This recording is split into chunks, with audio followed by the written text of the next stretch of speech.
¿Pero por qué es alterno? Porque si se lastima la parte derecha, la parte izquierda de la parte motora ¿Qué más? Pero eso también pasa pasa en cualquier alteración de la vía piramidal, la vía contralateral. Pero ¿por qué los síndromes de tronco son los síndromes alternos?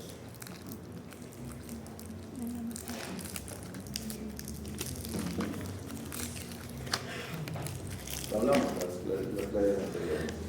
No sé.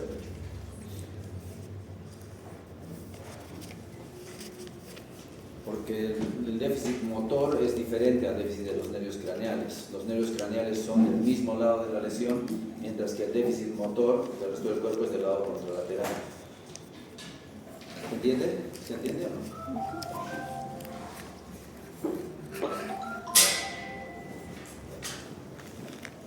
¿Aló? Estoy en clase. Hasta las 3 estoy en clase. También es eso de no rotar. Sí. Es que me da bastante. Por eso no lo Entonces, ¿qué son los síndromes alternos?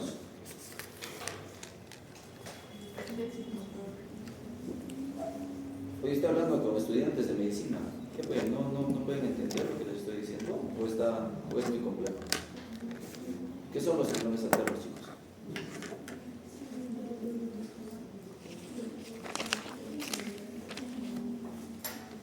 Les acabo de explicar, pero no me están prestando atención.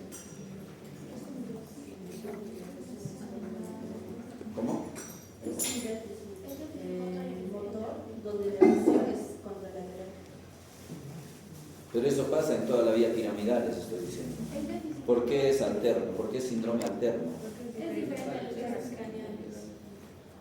¿Qué pasa con los pares craneales?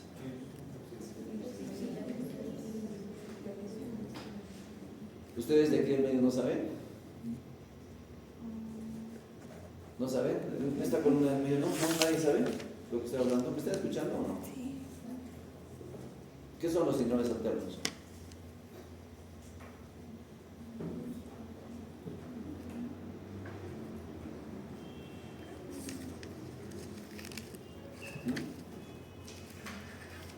Chicas, ya pueden, despierten.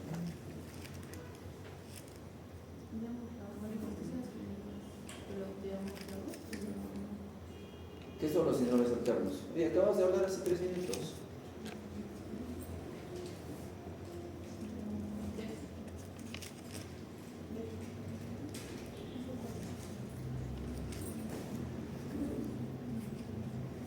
Miren, si no van a prestar atención, ¿para qué vienen? Mejor váyanse, hermano.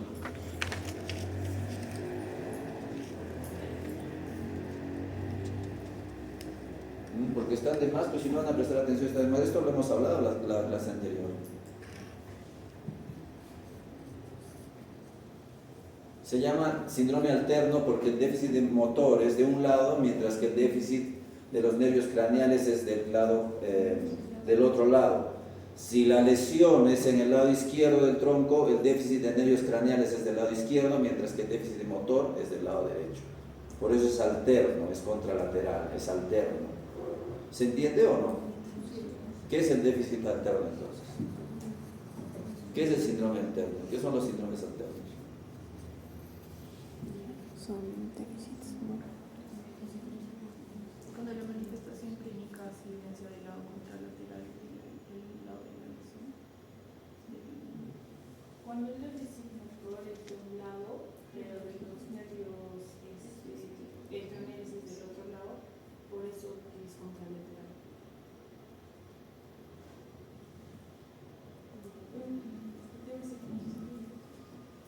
Eso no han hecho en neurología, es la primera vez que ves síndromes alternos.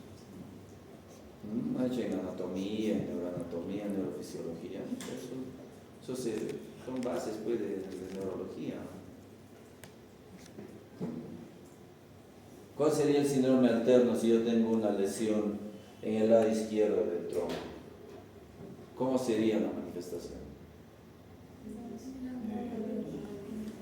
Una manifestación motor en el lado derecho y de nervios craneales en el lado izquierdo.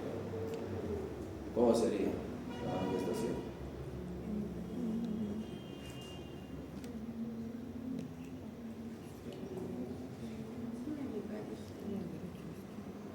¿Cuál es el síndrome alterno de esta lesión en el lado izquierdo del tronco? Déficit motor en el lado derecho. Una hemiplegia como tal del lado contralateral donde se da la lesión y con los cuales Ya. Sí, está viendo una lesión de los nervios craneales que sean del lado izquierdo y la lesión o la manifestación motora de la lesión motora en el lado derecho, ¿no es cierto? Ese es el síndrome alterno. No puedo creer, así es como estaba hablando en la clase anterior.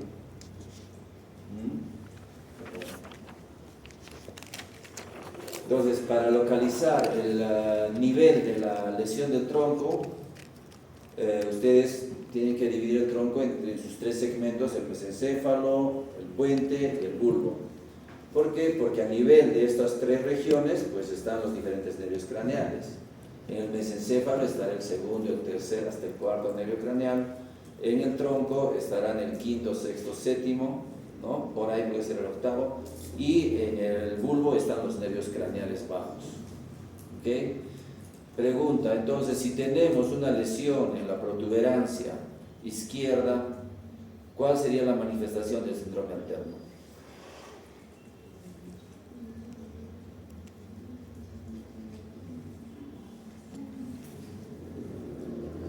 Sí. Puede ser una parálisis. Ya, ¿qué más? ¿Pero cuál sería pues el síndrome alterno? Menciona. ¿Cómo sería el componente? Que entonces el nervio motor estaría del lado del nervio calcraneal.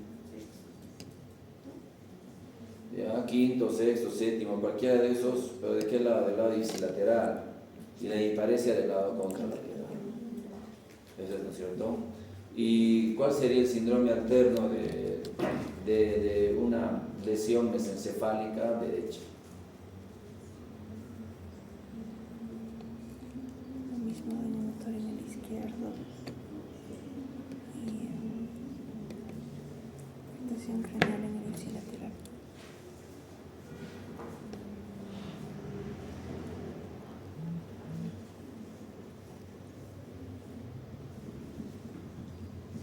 Vamos, ¿cuál sería la lesión alterna de una lesión mesencefálica, el síndrome alterno de una lesión mesencefálica derecha? Podría ser entonces en el lado derecho y el pares en el lado izquierdo. Ya, pues afectación del tercero del lado derecho y mi parece en el lado izquierdo, ¿no es cierto? Entonces, en el mesencéfalo tenemos estos tres síndromes. Entonces, este síndrome de Weber, por ejemplo, ¿qué te produce?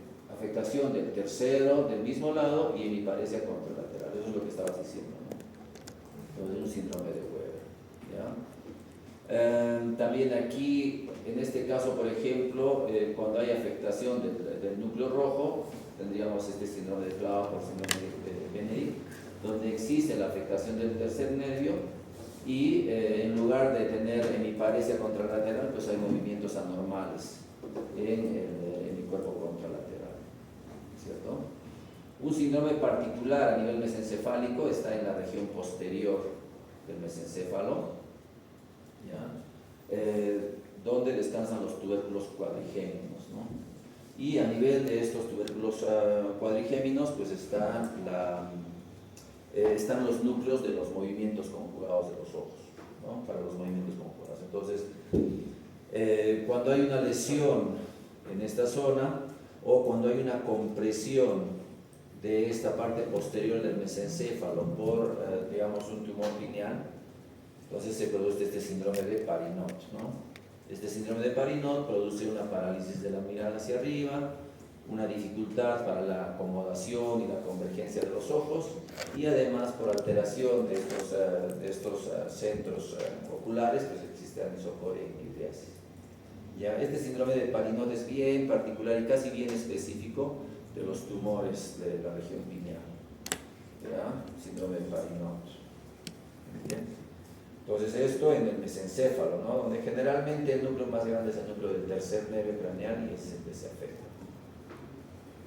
Luego, a nivel de la protuberancia, lo que ustedes decían, por ejemplo, ¿no es cierto? La afectación o el núcleo más grande en este caso es el del séptimo nervio craneal, ¿no? Y cuando existe este síndrome de Miller-Rubler, pues existe una afectación ipsilateral del séptimo nervio, ¿no? Y una hemiplegia contralateral. ¿Okay? Entonces el paciente tiene una afectación, una parálisis facial de un lado y una parálisis del hemicuerpo del otro lado, ¿no? Ese síndrome se llama síndrome de Miller-Rubler. ¿Okay? En la protuberancia general hay muchos otros síndromes más pequeños, especialmente en aquellos casos donde los pacientes presentan estos infartos laminares de tronco, pero pues son raros, ¿no? Y los más frecuentes generalmente es este síndrome de Miller-Rubler. Muy bien. El quinto nervio craneal, o el núcleo del quinto nervio craneal es amplio. Puede coger parte del mesencéfalo, generalmente está ubicado en la protuberancia, pero también puede descender hasta el bulbo raquídeo, ¿no? Entonces, lo mismo, fíjense, hay este síndrome vulvar medial que afecta el 12, el nervio craneal 12, es decir, va a producir una parálisis de la lengua del mismo lado y una hemiplegia del otro lado. Entonces, este síndrome vulvar medial igual nos da un síndrome alterno con parálisis de la lengua ipsilateral y parálisis del cuerpo contralateral, ¿no es cierto? Una hemiparesia o una hemiplegia contralateral. Y este síndrome de Wallenberg puede afectar este quinto nervio ipsilateral, ¿no? Y también aquí menciona de que podría haber una alteración sensitiva cruzada, ¿no? Bueno, son síndromes raros, ¿no? Pero el concepto general en los síndromes de tronco es que todos ellos presentan un síndrome alterno, ¿ya? Una parálisis de nervios craneales del mismo lado con afectación motora y a veces sensitiva del lado contralateral. ¿Está claro eso? ¿Cómo eran los síndromes alternos?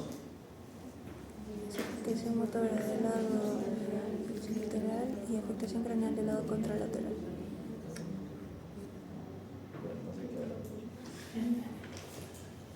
Bueno, esta parte de la ataxia también ya la vimos anteriormente, ¿no? Recuerden, cuando un paciente tiene alteración en la coordinación, es decir, alteración en el equilibrio o la ataxia, ¿no? Los pacientes generalmente abren las piernas para poder tener una base más amplia, lo que se llama una abasia, ¿no? Entonces el paciente normalmente camina en esta dirección, pero pacientes con ataxia pues necesitan abrir un poco las piernitas y caminar, ¿no? Para tener una mayor base. ¿Okay? Estos pacientes también pueden hacer, dependiendo del tipo de ataxia que presenten, pues pueden hacer dismetrías y otras cosas. En fin, cuando un paciente tiene este grado de inestabilidad, es decir, alteración del equilibrio, se balancea y necesita ampliar su base de sustentación, necesitamos pensar en tres alteraciones básicas: una alteración del oído, es decir, una alteración vestibular, una alteración cerebelosa, ¿no? Y una alteración del cordón posterior de la médula espinal, ¿no es cierto?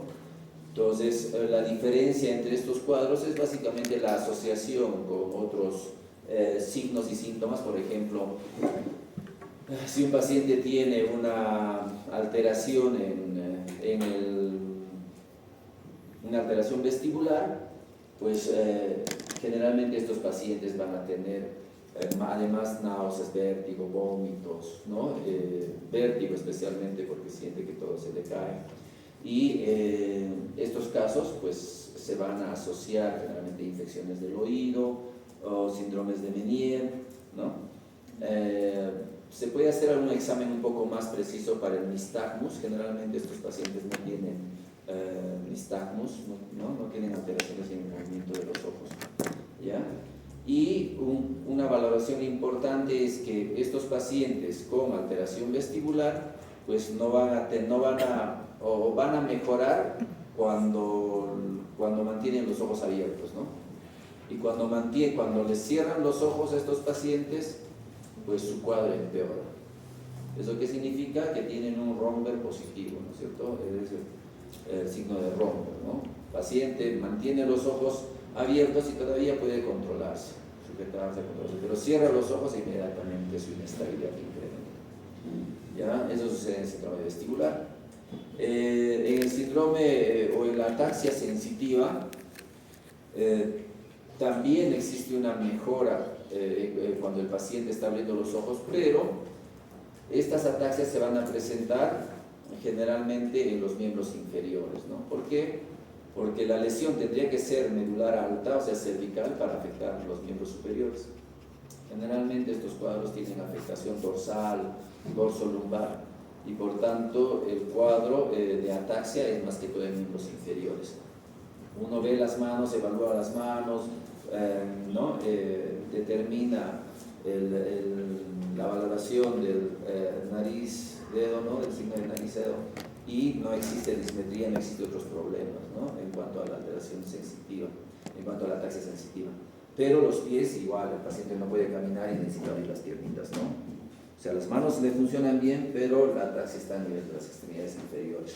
¿Por qué? Por la afectación dorsal o lumbar de estas lesiones, ¿no? de estos cuadros. ¿Ok? Mientras que en la ataxia cerebelosa, lo básico aquí es que el paciente tiene una ataxia global, ¿no?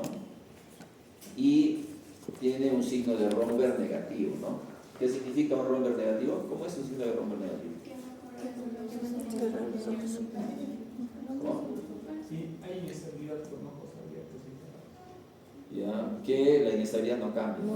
La inestabilidad no cambia ni con los ojos abiertos ni con los ojos cerrados. El paciente tiene una alteración en el centro primario del equilibrio, por tanto su afectación o la demostración de sus síntomas va a ser la misma tanto con los ojos abiertos como con los ojos cerrados. Es un Romberg negativo. Ok, entonces ahora vamos a pasar. ¿Y por qué está así? En las flechitas.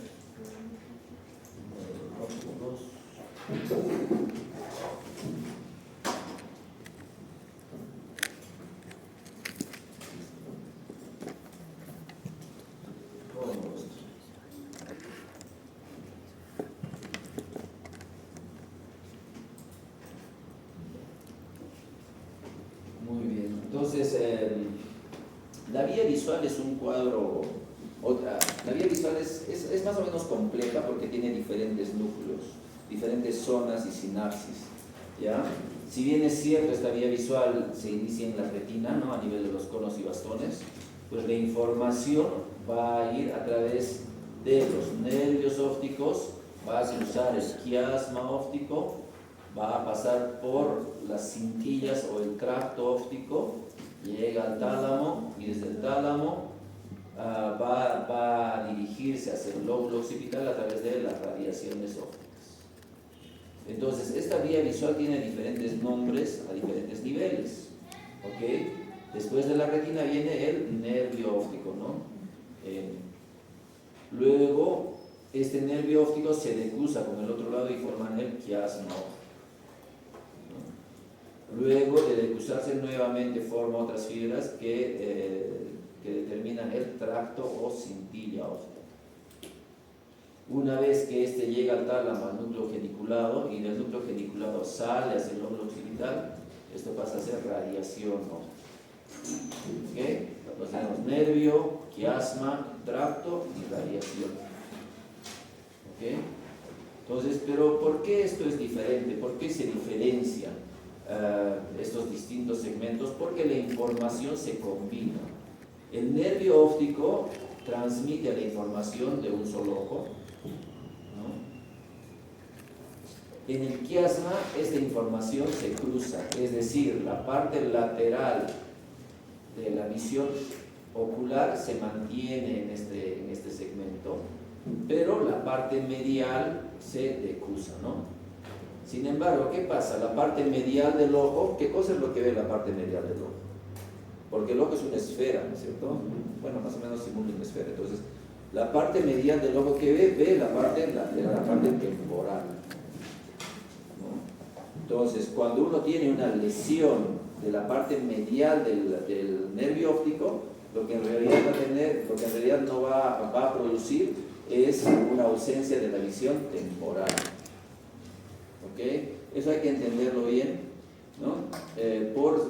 configuración del ojo. ¿Okay? Entonces, de acuerdo a estos niveles, de acuerdo a esta vía visual, pues también las lesiones van a tener diferentes presentaciones clínicas. ¿Okay? Entonces recuerden bien esto, ¿no? En el ojo, los conos y bastones de la retina, luego el nervio óptico, el quiasma óptico, el tracto óptico y las radiaciones ópticas. Muy bien, entonces en este caso, recuerden lo que estamos hablando, este es el ojo, pónganse el ojo izquierdo y este es el ojo derecho. Entonces el ojo izquierdo, pues la parte lateral va a mirar a la región nasal, mientras que la parte medial del ojo va a mirar hacia la parte temporal, ¿no es cierto? Miran en contrapartes. Lo mismo, la parte inferior del ojo va a mirar todo lo que es el campo superior, mientras que la parte superior del ojo va a mirar todo lo que es el campo inferior. Eso es importante para la presentación clínica. Bien, entonces, si nosotros tenemos una lesión a nivel del nervio óptico, ¿cómo se manifestará esta lesión en el paciente? Con una ceguera monocular. ¿Ya? Entonces va a existir una ceguera de este ojo, ¿no es cierto? Ceguera del ojo afectado. Perfecto. Las fibras siguen avanzando y aquí tenemos el quiasma óptico. Generalmente, fíjense dónde está el quiasma y qué es esta estructura, ¿no? Esta estructura que está debajo del quiasma es la silla turca, ¿no es cierto? ¿Y qué hay en la silla turca? La hipófisis. La glándula hipófisis, ¿no? Entonces, la glándula hipófisis es un sitio frecuente de presentación de tumores, ¿no? Tumores hipofisiarios. Entonces, ¿qué sucede? Aquí la glándula hipófisis que está aquí, pues con un tumor comienza a crecer y comienza a comprimir el quiasma. ¿Ok? ¿Y qué pasa en el quiasma? En el quiasma hay una decusación de las fibras mediales del nervio, tanto del lado derecho como del lado izquierdo. ¿Ok? ¿Qué miraban las fibras mediales del ojo? ¿Qué mira la parte medial del ojo? La porción lateral. La parte temporal. Entonces, cuando un paciente tiene una lesión a nivel del quiasma, ambos ojos no van a ver sus partes temporales. Es decir, tú examinas al paciente, le dices que te avise cuando el objeto está viniendo, y normalmente nosotros podemos ver más o menos a 160 grados, 150, 160 grados, ya podemos ver el objeto que está apareciendo. Sin embargo, este paciente viene y no ve hasta tener de repente 90, 70 grados. Entonces está teniendo una hemianopsia bitemporal. Los pacientes con alteraciones hipofisiarias, con tumores hipofisiarios, generalmente producen esta hemianopsia bitemporal que se observa mejor en la campimetría, ¿no? Los oftalmólogos hacen un estudio campimétrico, ¿no? Y pueden ver el grado de hemianopsia bitemporal. Obviamente, si el tumor crece bastante o si el tumor se dirige más hacia uno de los lados, sea derecho o izquierdo, pues además de esa hemianopsia también podría afectar las fibras del ojo de ese lado y producir una ceguera de ese ojo. Es decir, el paciente puede tener una ceguera de un ojo y una hemianopsia bitemporal del otro ojo. Esto básicamente cuando ya la lesión es bien grande o está bien lateralizada. Cuando las lesiones son medianas y son mediales, pues la presentación clínica típica es el de una hemianopsia bitemporal. Muy bien.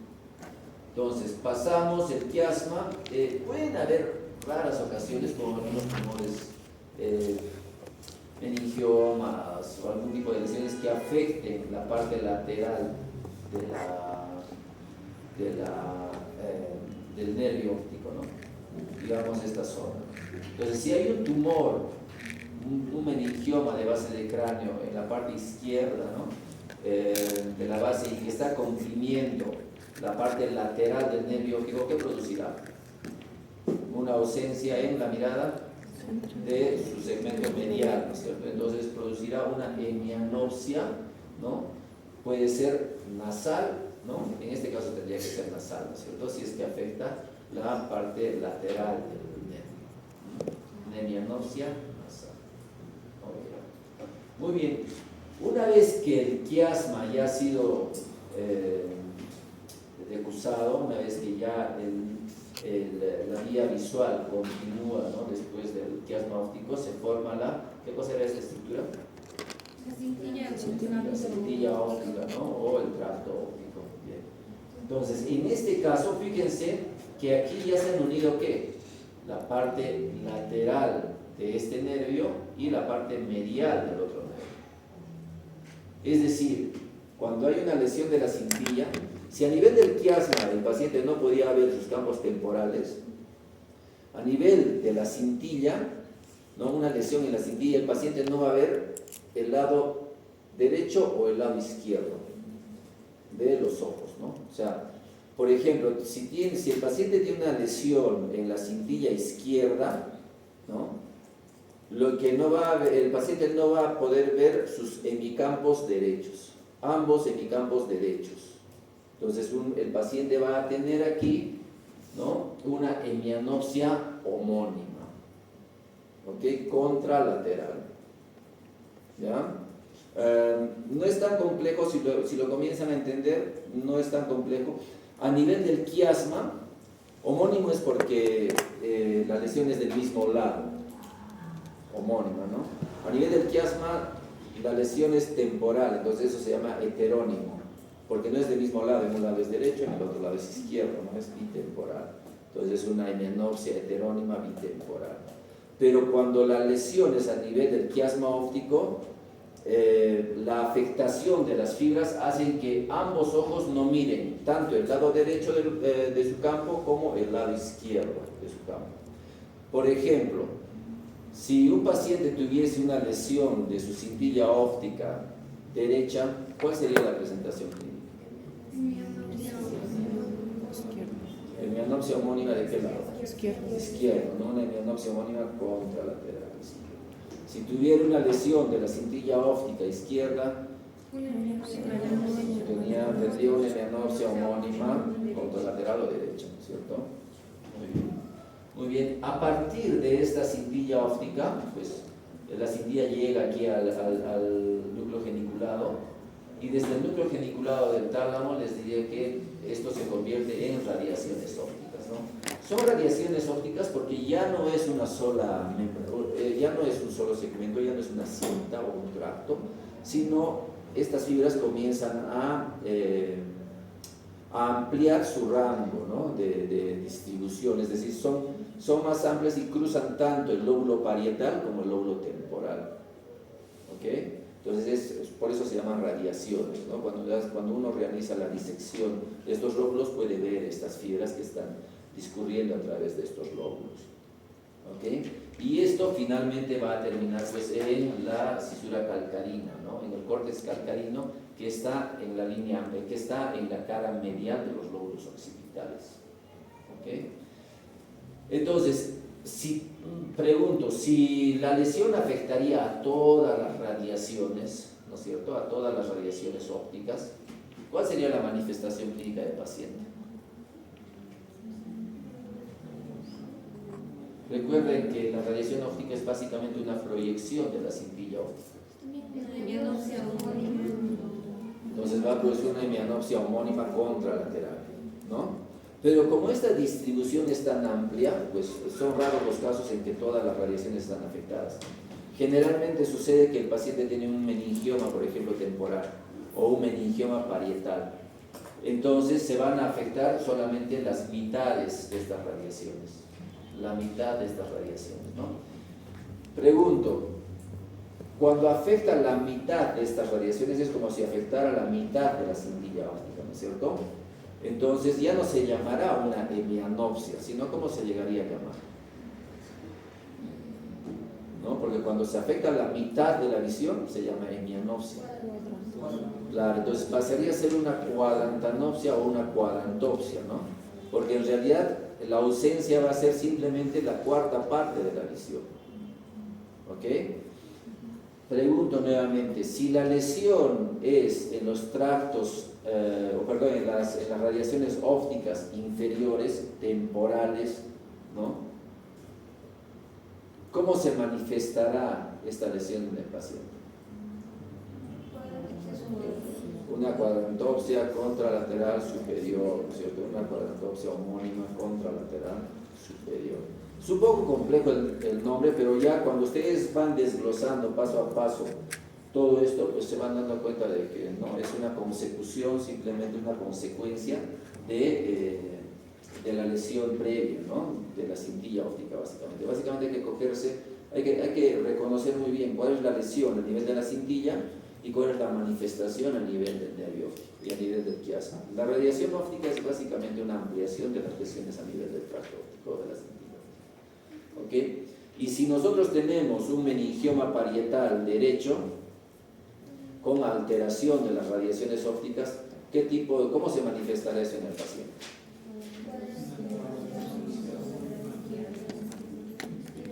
¿Cómo? Una paratoxia homónima. Ya, inferior izquierdo, ¿no? Izquierdo, sí. Muy bien. ¿Qué más tenemos aquí? ¿No? Y una lesión completa, es decir, puede producir una lesión homónima, ¿no? Fíjense aquí el 8, ¿no? Toda esta región es la corteza visual primaria. En cambio, la cisura calcarina es esto, nada más, ¿no? Este segmentito. Básicamente, este es lo que se mueve. Cuando hay afectación de solamente de la corteza calcarina, ¿no? De la corteza macular, pues es raro, pero solamente hay un defecto macular, ¿no? Es decir, hay como una especie de punto ciego, ¿no? A la mitad de la vista.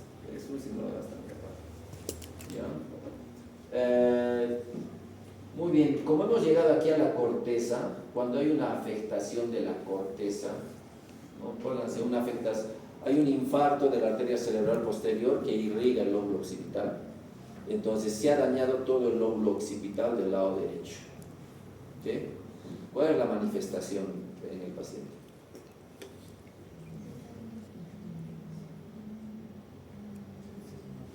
¿Ceguera? Una hemianopsia. Ya. Preservando la visión central. Sí, pero imagínate que no, es un infarto masivo y ha cogido pues, todo el lóbulo occipital, ¿no? Que no ha respetado la mácula, no ha respetado la cisura calcarina, se ha cogido todo el lóbulo occipital. Todo el lóbulo occipital es una proyección básicamente de las radiaciones ópticas. Y las radiaciones ópticas son una proyección de la cintilla óptica. Entonces el síndrome va a ser el mismo. ¿Cuál sería? Una hemianopsia homónima contralateral. Entonces el infarto de un lóbulo occipital no produce ceguera, produce una hemianopsia, porque las fibras están distribuidas de ese nivel, ¿no? Si tuviésemos un infarto occipital izquierdo, ¿cuál sería la manifestación clínica en el paciente? Homónima del lado derecho. Ya, hemianopsia homónima del lado derecho, ¿no? ¿Y qué pasaría si tuviésemos un infarto de ambas arterias cerebrales posteriores, es decir, un infarto de ambos lóbulos occipitales?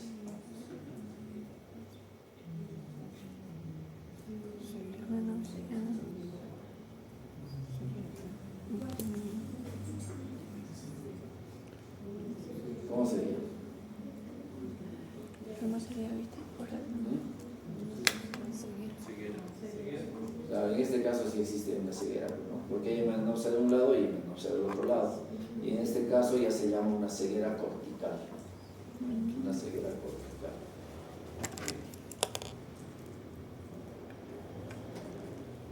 Muy bien, es importante que ustedes reconozcan esto. Ya habíamos hablado, ¿no? Básicamente la vía motora pues llega al tronco, a las pirámides del bulbo, y a nivel de las pirámides del bulbo cruza hacia el otro lado, ¿no es cierto? Entonces las fibras del lado izquierdo pues vienen, llegan al bulbo y a nivel de las pirámides cruzan y se convierten en fibras del lado derecho, ¿no? Y transmiten la información al lado derecho del cuerpo. Un 10% o menos de las fibras pasan el tronco sin cruzar, ¿ya? Pero finalmente a nivel pues, de los dos núcleos anteriores en la médula espinal también se decruza. Estas fibras generalmente son las fibras axiales, las fibras del tronco, ¿no? De la línea media, los músculos de la línea media, los músculos intercostales, los músculos dorsales, paravertebrales. Esos son los músculos que se inervan con este 10% de esta vía córtico-espinal media. Pero en general tenemos que entender que todas estas vías se decusan y cruzan pues, hacia el otro lado, ¿no? Para inervar los músculos contralaterales. ¿Okay? Bien, la segunda motoneurona, la primera motoneurona está aquí en la corteza, luego existe un axón grande, el axón viene y aquí se decusa, ¿no? Y llega a una segunda neurona, ¿no?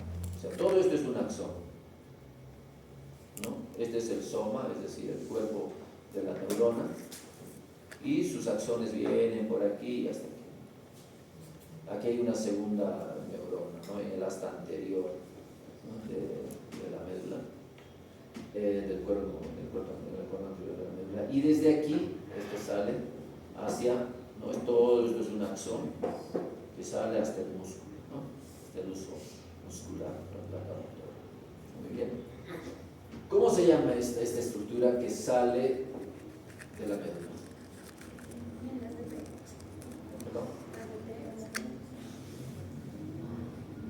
¿Cómo se llaman estas estructuras? Ya, estas son las raíces nerviosas. Una raíz posterior y una raíz anterior. ¿Ok? ¿Y cómo se llama esta estructura? La combinación de las raíces, ¿qué forma?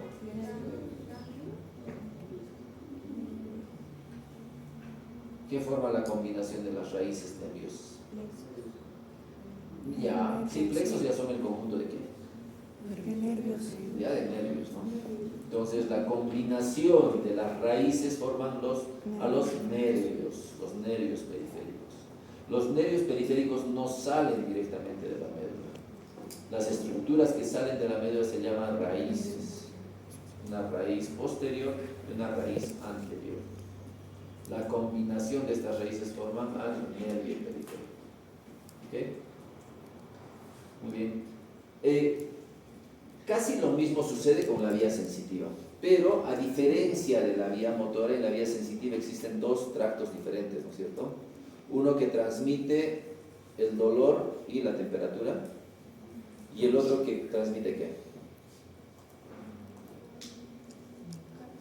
Presión. La propiocepción y ¿qué más?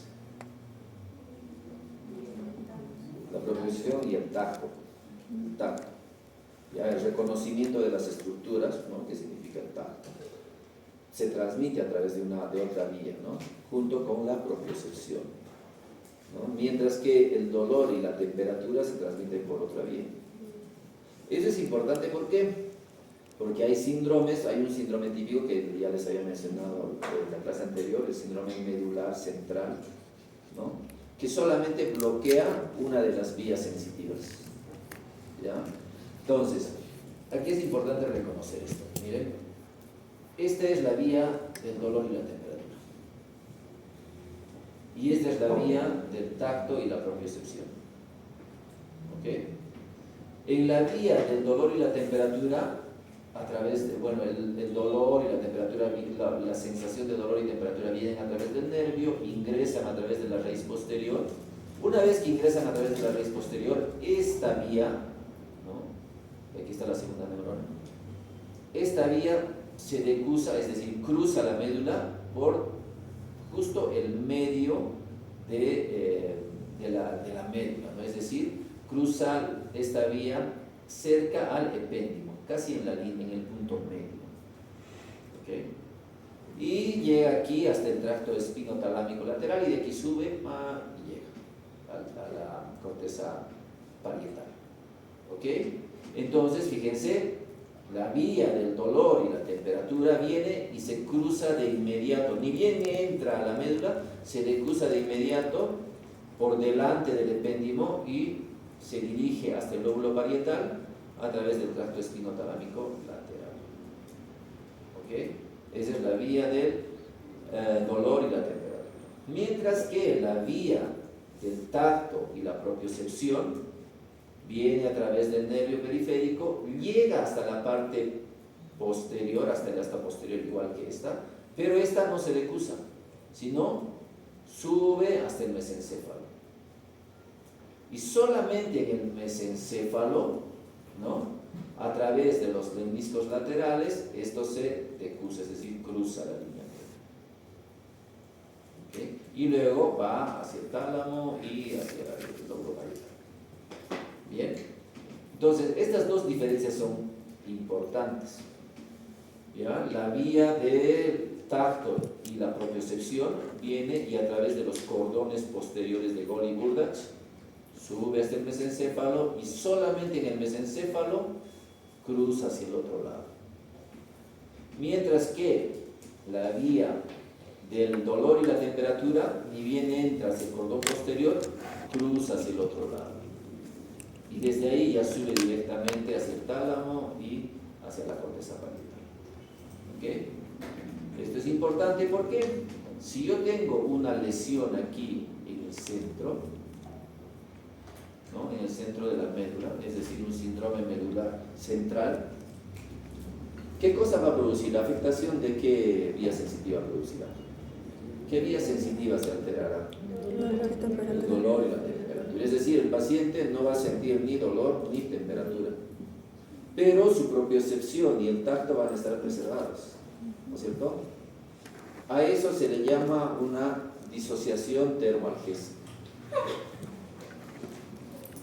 ¿Ya? Esa disociación termoalgésica se va a presentar en los pacientes con tumores medulares, ¿no?, astrocitomas, ependimomas, en algunas lesiones con incremento del líquido cefalorraquídeo a nivel ependimario, como las siringomielias. ¿Ya? En estos pacientes con estos tumores medulares centrales y siringomielias, el paciente, ¿qué tendrá el paciente? ¿Cuál será su manifestación clínica?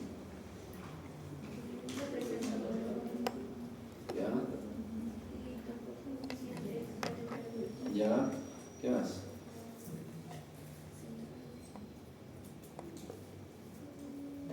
¿Y cómo está la otra parte de la sensibilidad? ¿Qué cosa es la otra parte de la sensibilidad? ¿Qué es lo que produce la alteración de la propiocepción?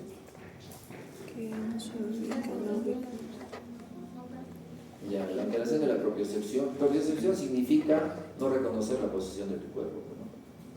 Entonces el paciente presenta ataxia. Recuerden, la ataxia sensitiva es justamente esta alteración de esta sensibilidad propioceptiva.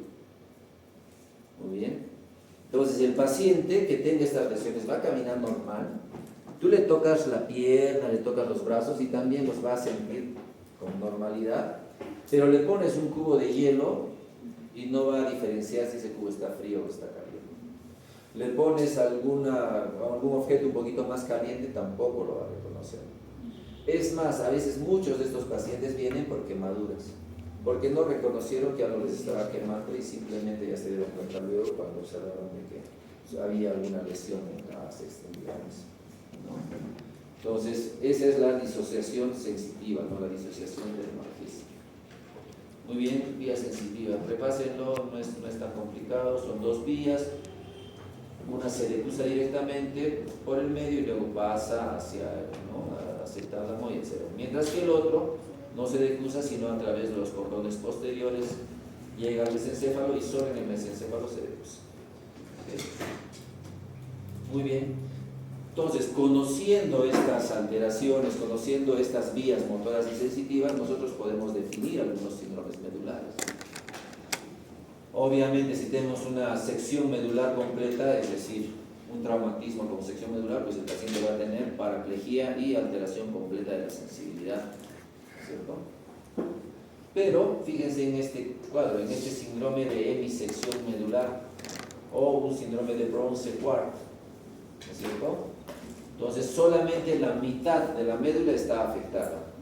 Y aquí es donde ustedes tienen que utilizar todos sus conocimientos semiológicos. Este paciente que tenga una lesión a este nivel, ¿qué tipo de déficit motor y déficit sensitivo tendrá? ¿Cuál será el déficit motor en estos pacientes?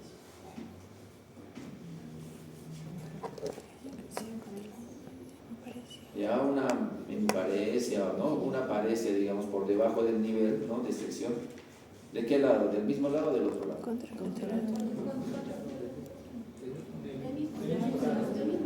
¿No? Porque porque aquí ya decusó, pero recuerden que la vía piramidal se decusa arriba en el bulbo. Esto ya es medular, esto ya es bajo, entonces ya las fibras están en el lado contralateral, ¿no? Entonces el paciente con una lesión, digamos que esto sea izquierdo, una lesión medular izquierda va a tener alteración de motora del lado izquierdo. Esto ya no es central, esto ya es periférico, ¿cierto? Ya se ha decusado. ¿Okay? ¿Y cómo será la alteración sensitiva? Eso sí es contralateral. Aquí es importante saber dónde se decusa, ¿no? Entonces, por ejemplo, el dolor y la temperatura en esto, ¿ya se ha decusado o no? ¿Está en el mismo lado o no?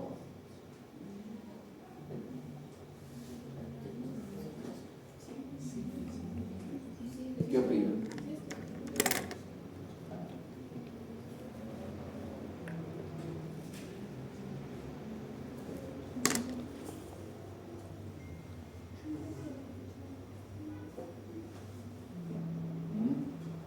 Entonces, aquí es muy importante definir, ¿no? O sea, si las fibras sensitivas ahí se decusan, ¿no es cierto? Entonces la lesión será contralateral, ¿no es cierto? Si las fibras aún no se decusan, la lesión va a ser ipsilateral.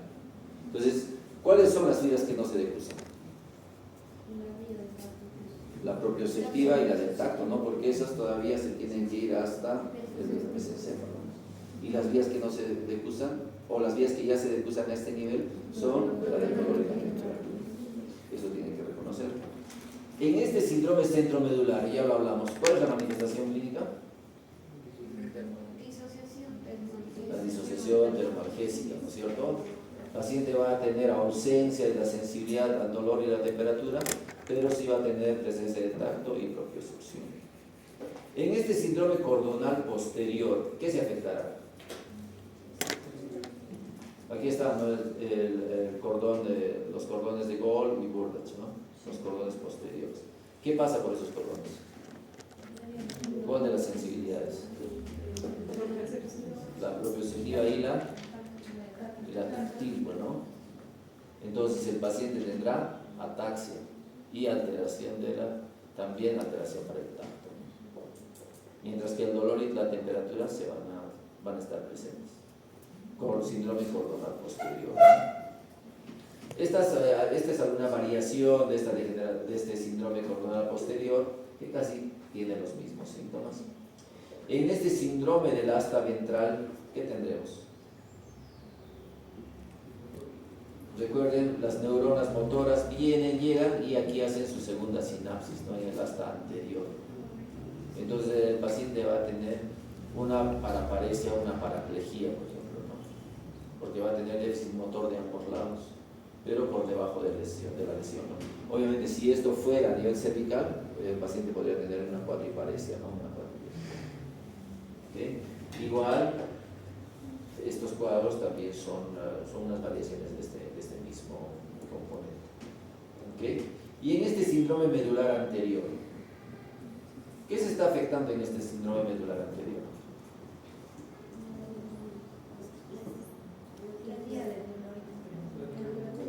¿Qué más? Y la vía motora. Mientras que la vía de la propiocepción se respeta, ¿no es cierto? Está intacta.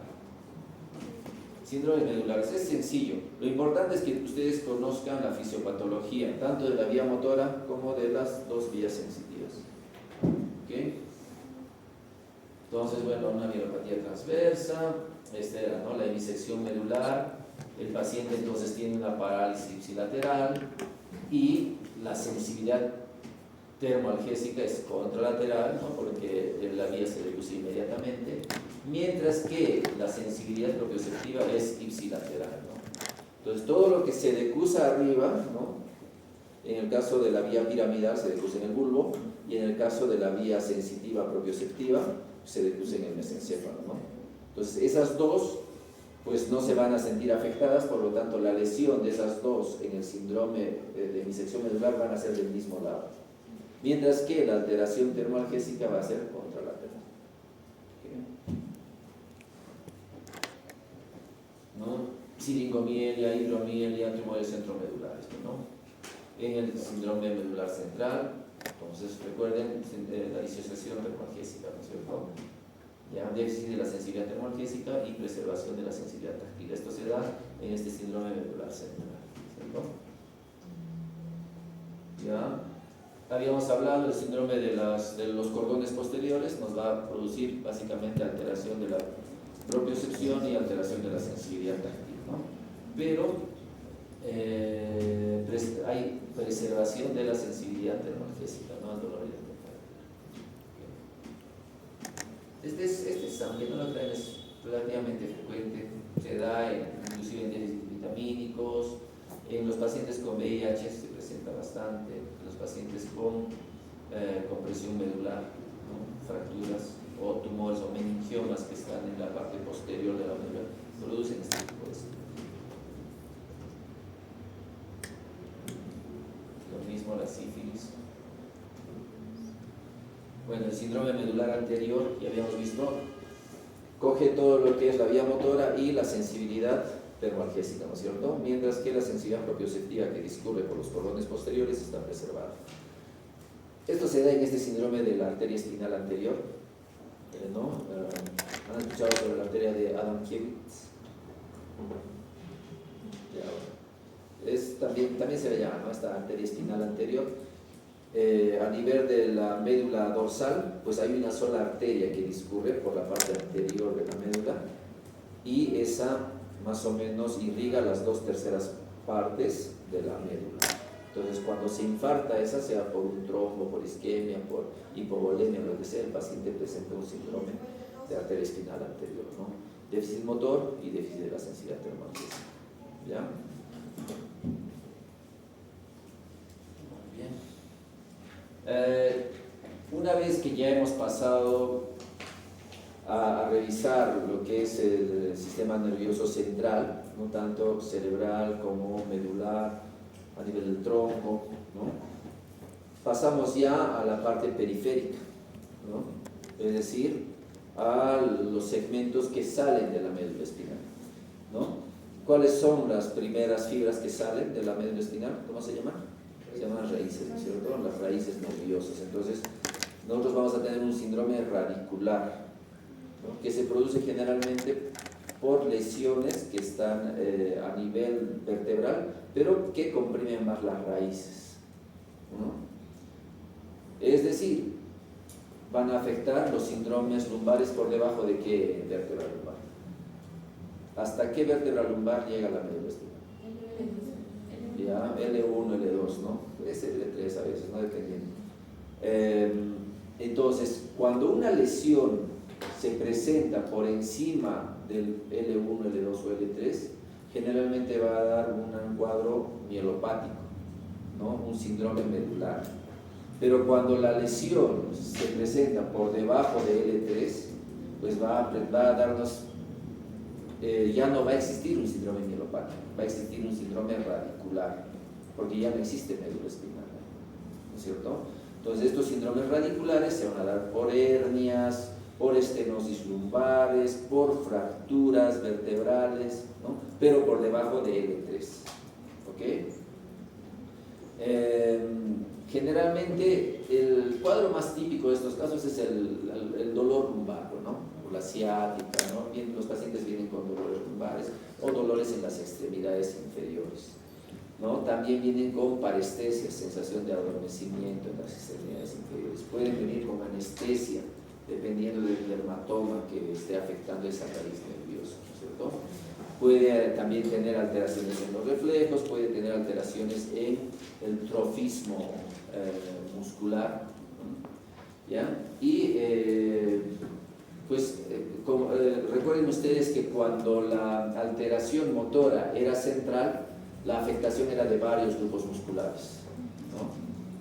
En cambio, cuando la afectación es más periférica, es radicular o es nerviosa, ¿no? Por el nervio periférico, la afectación del músculo es más localizada, es más específica, ¿no? Existe, por ejemplo, una afectación, no sé, del S1 te va a producir atrofia de los gemelos, de los gastrocnemios.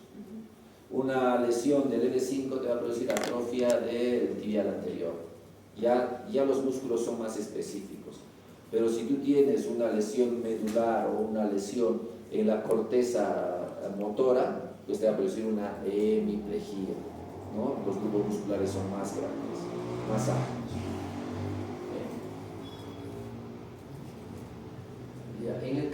Esto es importante. Un síndrome radicular casi siempre se caracteriza por un LASEGE positivo. ¿Ya? ¿Y en qué consiste el LASEGE? Pues tú recuestas al paciente, le levantas la pierna extendida y si el dolor aparece antes de los 60-70 grados, ya el paciente tiene un LASEGE. O si lo comparas con el otro lado también, ¿no? En muchos pacientes lo que hay que hacer antes es flexionarles la rodilla, primero doblarles ahí para reducir la contractura muscular de la espalda y luego recién extenderla, ¿no? ¿Ya? Y ahí uno ahí reconoce mejor si es que esta lesión tiene una ciática, es decir, un LASEGE positivo o no. ¿Okay? ¿Qué más? Básicamente es esto. Algunas cosas externas, pues fumar, la obesidad, todos estos factores son factores de riesgo para los pacientes que presentan lumbalgias y lumbociáticas, ¿no? Generalmente cuando nosotros evaluamos a un paciente con un síndrome radicular o con una lumbalgia, intentamos encontrar tres cosas: que sea una hernia, es decir, una alteración del disco, que sea una listesis o una luxación de las vértebras, o que exista una estenosis, ¿no? Si ustedes ven la vértebra, pues las vértebras tienen una cara anterior y una cara posterior, ¿no es cierto? La cara posterior está antes del conducto vertebral, ¿ok? Entonces, tú tienes el conducto vertebral.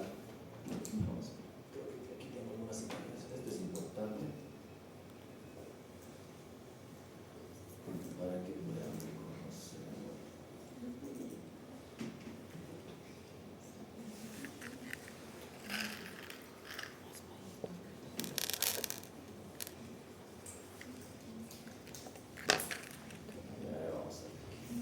Muy bien.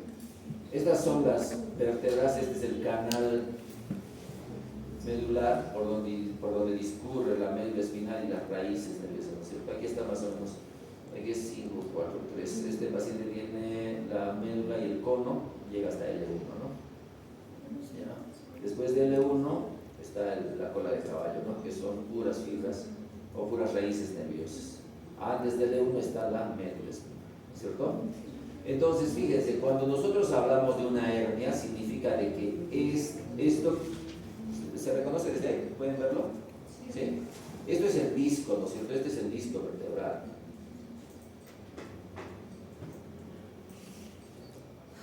Este es el disco, ¿cierto? Entre vértebra y vértebra existe el disco. Entonces, cuando existe una compresión entre vértebra y vértebra, este disco pues protruye y comprime la raíz nerviosa desde aquí, desde la parte anterior. ¿Ok? Ustedes cuando vean una resonancia, generalmente el disco extruido va a estar así como esta manita. ¿Ok? Sin embargo, hablamos nosotros de una estenosis lumbar cuando el componente no es tanto anterior sino posterior, es decir, estos ligamentos, este es el ligamento amarillo. ¿Ya? Entre las láminas discurre el ligamento amarillo. Este ligamento amarillo a veces, debido al movimiento, comienza a hipertrofiarse y se convierte así, como en esta manita. Entonces la compresión de las raíces no es anterior sino es posterior, ¿no? Esta hipertrofia puede ser a un nivel, puede ser a 2 niveles, puede ser a 3 niveles. Esta hipertrofia de este ligamento amarillo desde la parte posterior condiciona lo que nosotros llamamos la estenosis lumbar, que es una patología frecuente en adultos. Mientras que las hernias lumbares son patologías frecuentes de jóvenes. ¿Ok? Esa es la diferencia entre una estenosis lumbar y una hernia de disco. Puede haber una estenosis de un solo nivel y una hernia de un solo nivel. La diferencia está en que la hernia es anterior, ¿no? La compresión es anterior, mientras que la compresión de la estenosis es posterior. Y una listesis, pues una listesis es una luxación de las vértebras, ¿no? Esta vértebra, por ejemplo, se viene un poco más adelante y esta se queda atrás. Entonces existe una especie de luxación de las vértebras. A eso se le llama listesis, ¿no?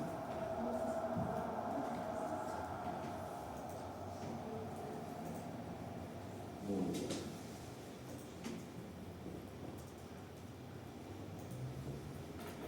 Ok, en las raíces nerviosas, entonces, lo más común, lo más frecuente es que existan estas lesiones. La raíz, la afectación de la raíz L4, la afectación de la raíz L5 y S1. Pregunto nuevamente, ¿la raíz L4 pasa por dónde? ¿Por debajo o por encima de la vértebra L4?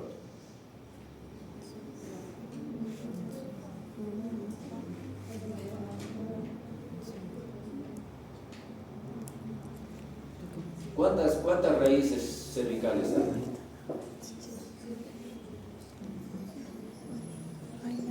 ¿Cuántas raíces cervicales tenemos? ¿Cuántas vértebras cervicales hay? ¿Y cuántas raíces cervicales hay? 8, ¿cierto? Entonces, la C8 ¿por dónde pasa? ¿Por debajo o por encima de la vértebra C8? O C7, perdón. Por debajo de C7, ¿no? Entonces, la raíz D1 o T1, ¿por dónde pasará? Por debajo de la vértebra T1, ¿no? Y todas las raíces desde la T1 van por debajo de sus vértebras correspondientes. Es decir, la raíz L4 pasará por debajo de la vértebra L4. La raíz L5 por debajo de la vértebra L5. ¿Ok? Entonces, ahora, el origen de estas, como ustedes se habrán dado cuenta, no está a ese nivel, ¿no es cierto? El origen de las raíces L4, L5 y S1, ¿dónde está? Está arriba, en L1, ¿no? En el cono medular, en el inicio de la cola de caballo, en el cono medular. Entonces, desde ahí están descendiendo todas las raíces, L2, L3, L4, L5, S1. ¿Ya? Las más mediales son las más inferiores.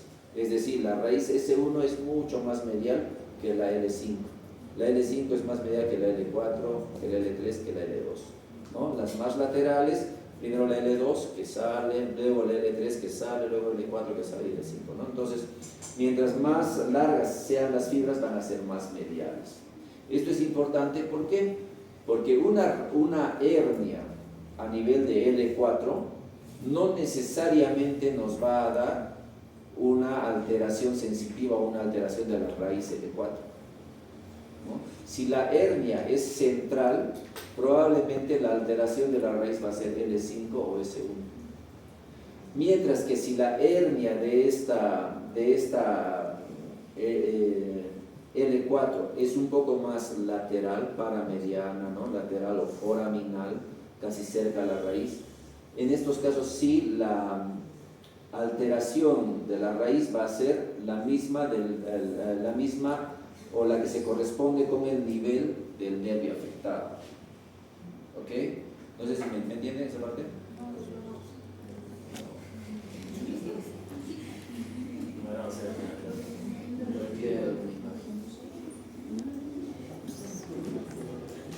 ¿Tienen internet aquí? Sí.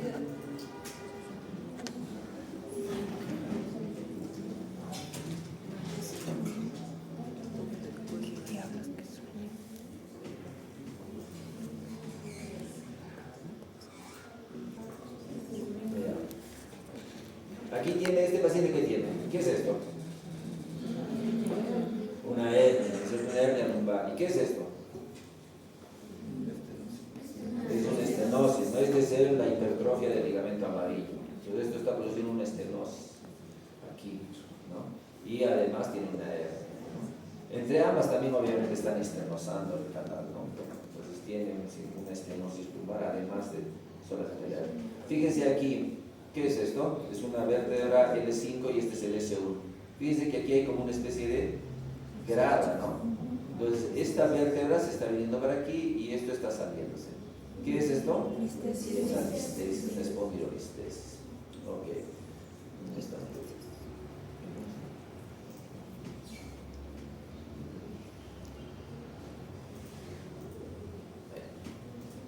Entonces, fíjense aquí, la hernia de este paciente es medial y las fibras que está afectando son mediales también, ¿no es cierto?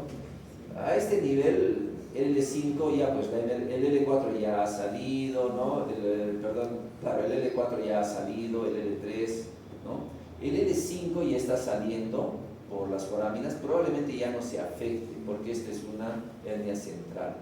Entonces, la raíz que esto va a comprimir es generalmente la raíz sacra, la S1, la S2, la S3. Es más, si esto se cae un poquito más aquí, inclusive la raíz S1 ya ha estado saliendo, ya no se va a afectar. Se van a afectar la S2, la S3, es decir, van a producir un síndrome de cola de caballo con alteración de la sensibilidad, ¿cómo se llama? En silla de montar, ¿no? A nivel de la región perineal. Pero doctor, si está a nivel de aquí, esto es L5 y S1, y esta hernia está entre L5 y S1, la raíz que se debería de afectar es la raíz L5, nuevamente. Como esta es una hernia medial, las raíces ya están aquí al lado, entonces ya no se están comprimiendo por la hernia. Las raíces ya están discurriendo por aquí, ¿no? Entonces, ¿quiénes se afectan? Solo las raíces que han quedado al medio. Pero imagínense si esta hernia estuviese aquí, donde está la manita, ¿no? Esa es una hernia paramediana o una hernia foraminal. La raíz que está saliendo por aquí sí se afectaría por esa hernia. Entonces, el nivel de afectación sería justamente esa misma raíz. Tendríamos ahí un L5, una ciática con L5. Este paciente probablemente no tiene ciática. Probablemente este paciente tiene un dolor en la espalda nada más y sensación de adormecimiento que se viene por dentro de las piernas. Es lo más probable, ¿no? Entonces, depende mucho la manifestación clínica, no solo depende del nivel donde están apareciendo las hernias, sino cuán mediales o cuán laterales están. Mientras más laterales estén las hernias, la manifestación va a ser del mismo nivel. Mientras más mediales estén las hernias, las manifestaciones clínicas van a ser del nivel inferior. ¿Ok? Entonces pregunto, si aquí entre L3 y L4 tengo una hernia, que es esta mi manita, ¿no? Y es una hernia paramediana, foraminal, ¿qué alteración tendré? ¿Qué raíz se alterará? L3, ¿no? Porque está por debajo del L3 y como esta hernia es lateral, pues probablemente va a afectar la misma raíz. En cambio, si tuviese aquí una hernia, la misma hernia grande, pero medial, ¿qué raíces probablemente se afectarían? La L4, la L5, la S1, ¿entiendes? Entonces, dependiendo de esto. Por eso es importante no solo ver el nivel donde está la afectación de la hernia, sino también ver cuán lateralizada está la hernia. ¿Ahora sí se entendió? Eso es importante porque inclusive muchos colegas cometen el error de que ahora te dicen, aquí hay una hernia en L4 y L5 y debería de ser este problema. Y no lo es, ¿no? Se opera esa zona y el paciente sigue a veces con dolor. O en los pacientes que tienen múltiples hernias, ahí inclusive es más complejo. Porque el paciente puede tener no solamente una hernia a nivel de L4 y L5, también puede tener en L3, en L4 y en L5, y el paciente tiene determinados síntomas. Claro, para solucionar todo, tú les operas todo, ¿no? Le sacas las 3 hernias. Pero para la parte clínica, tú tienes que reconocer cuál es la probable hernia que le está produciendo los síntomas. Porque tendrías que ir primero a operar esa antes que ir a las demás, ¿no? Entonces, la semiología y la clínica son muy importantes en este caso. Muy bien. Entonces, ¿cómo se valoran estas alteraciones? Generalmente L4 y L5 es como les he dicho.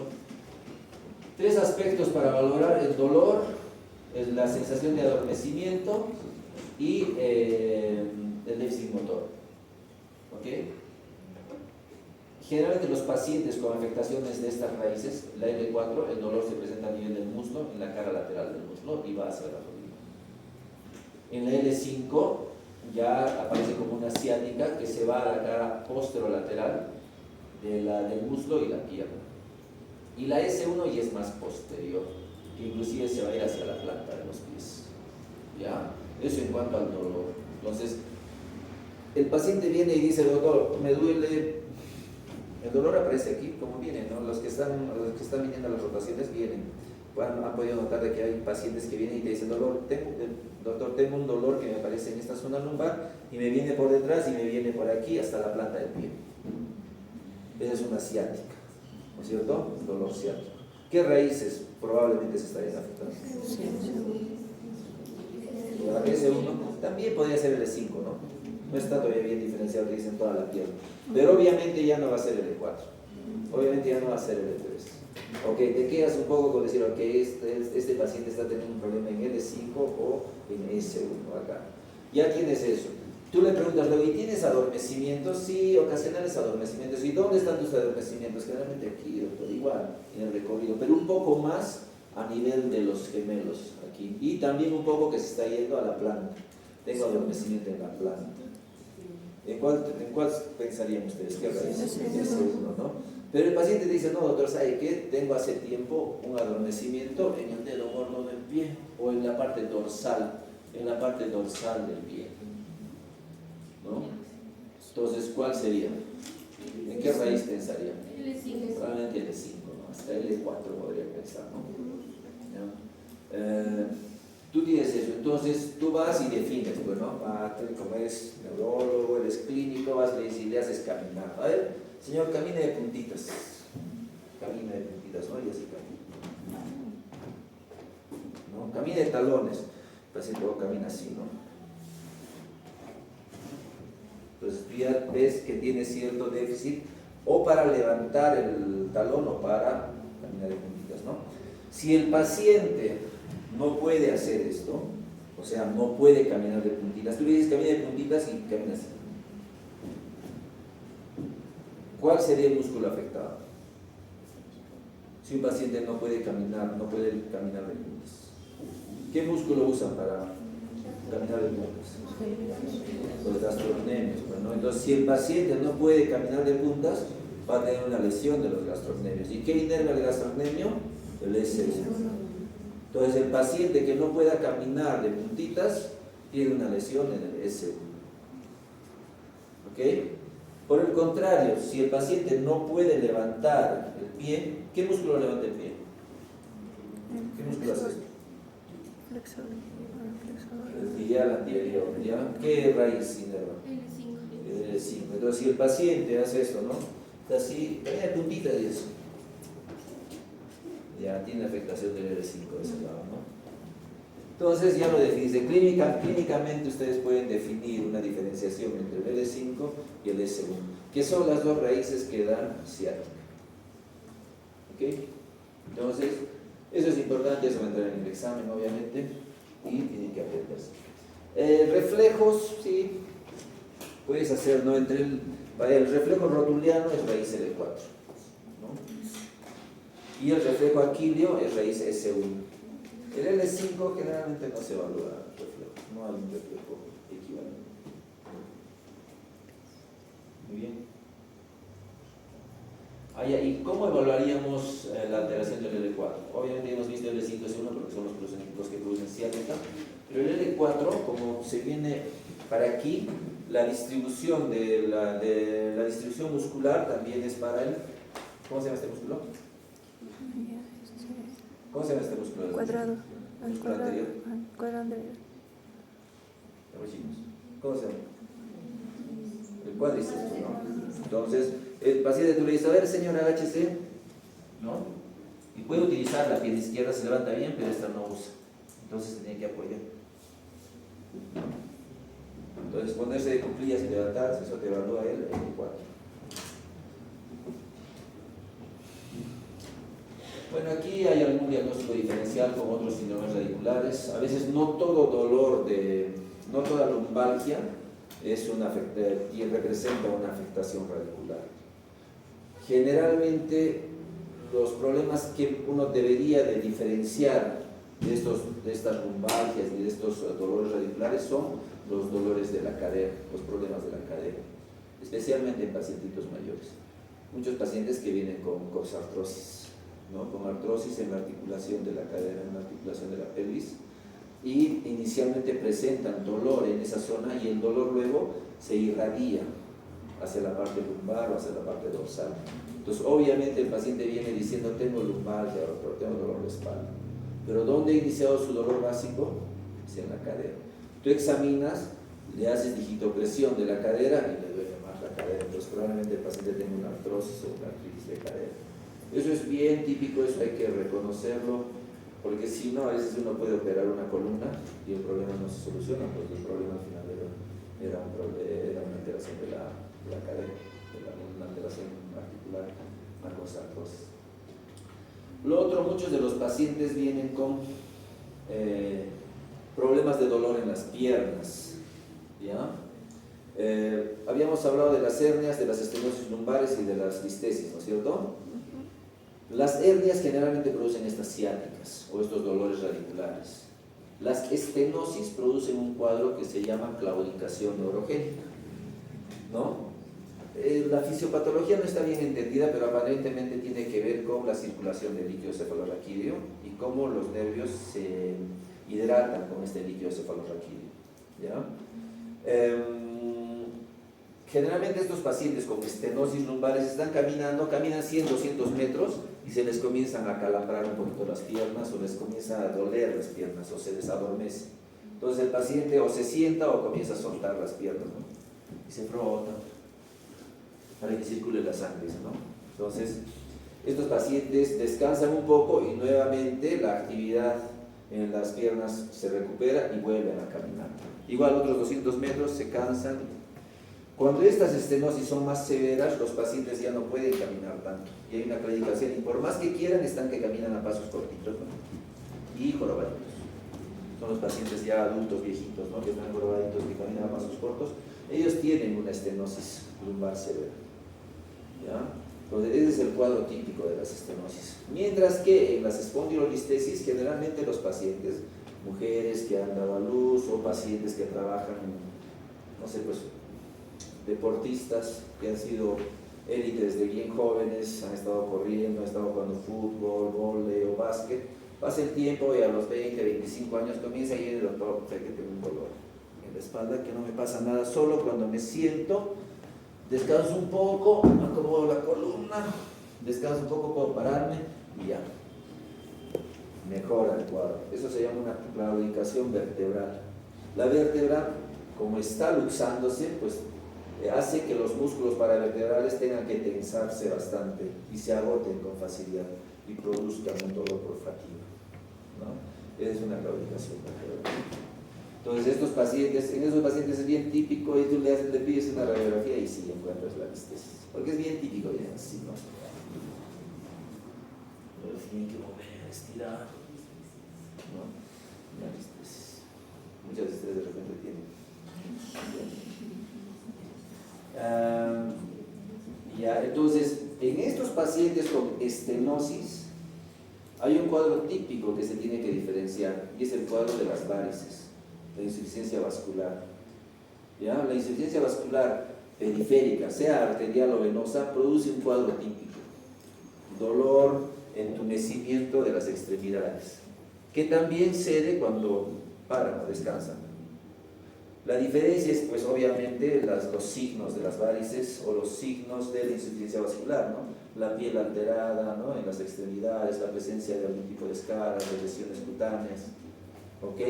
O en el caso de las venosas, pues las varices y también el edema. El edema en los miembros inferiores no tiene nada que ver con la columna, ¿no? Es un problema vascular, es un problema venoso profundo, ¿ok?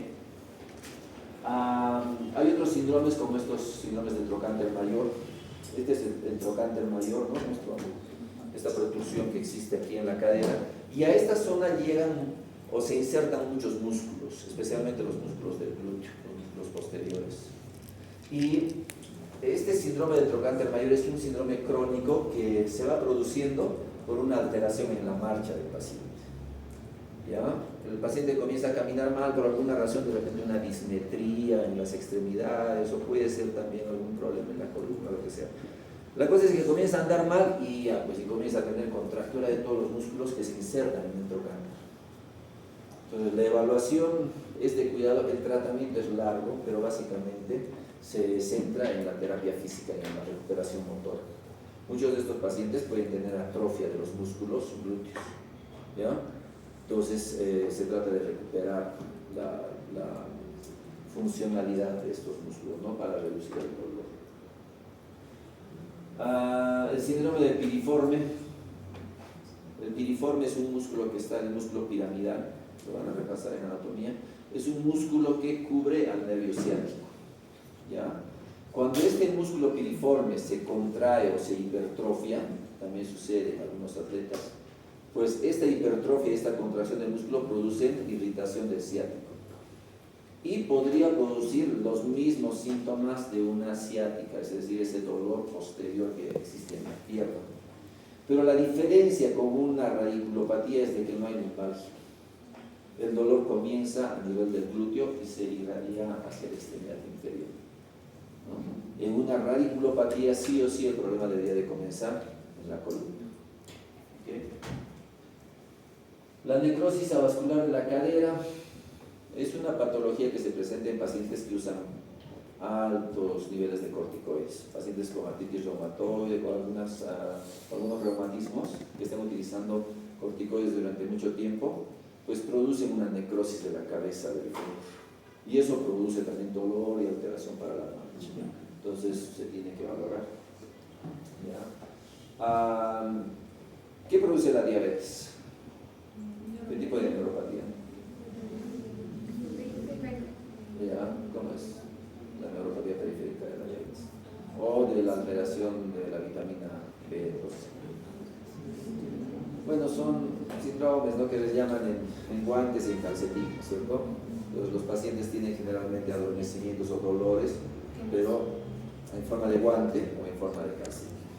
Entonces también uno tiene que reconocer estos síndromes cuando esté evaluando alteraciones de los miembros inferiores.